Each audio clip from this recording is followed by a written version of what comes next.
Good morning बच्चों। Good morning sir. आज आपके लिए मैं एक बहुत अच्छी कहानी सुनाना चाहता हूँ। बारिश का मौसम था। कैसा बच्चों? बारिश का मौसम था। यमुना नदी अपने वेग की तरह बह रही थी, यानी यमुना नदी थी अपने पूरे प्रकोप से बह रही थी। पानी में लबालब भरी हुई थी, यानी उसमें पानी की अधिक मात्रा थी, वो लबालब भरी हुई थी।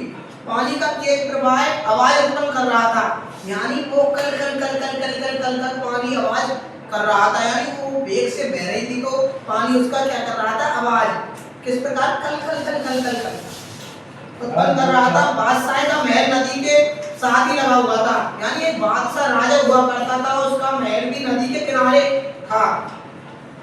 इस तरह समय गहरी नींद में थे। वो बताऊं, पानी बह रहा था कल कल की आवाज में, तो वहां पे का बादशाह उस अपने महल में सो रहा था, तो उसके पास ही नदी थी। वह समय गहरी नींद में सो रहा था, यानी वो बहुत अच्छी नींद में सो रहा था। रात का समय होने के कारण पानी की आवाज साफ सुनाई दे रही थी।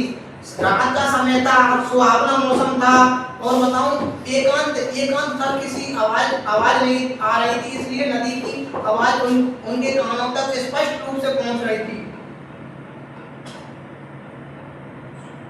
बादशाह अकबर ने फिर कोशिश की और पानी की आवाज से वह सो न पाए, यानी बादशाह अकबर था, वो है सोने की बहुत कोशिश कर रहा था, उसके बाद भी उसे नहीं सोया जा रहा था।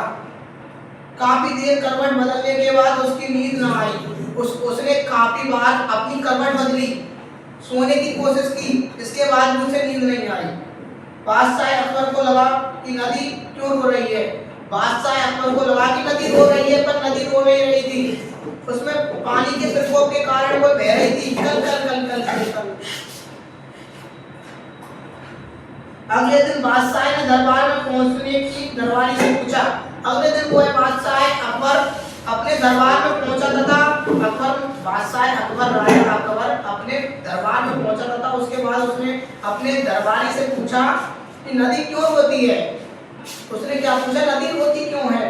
लेकिन बादशाह ने इस सवाल का जवाब किसी के पास ना था, क्योंकि बताऊं उस राजा अकबर ने उससे जवाब पूछा था, उसका जवाब किसी के पास नहीं था। लेकिन बादशाह ने इस सवाल का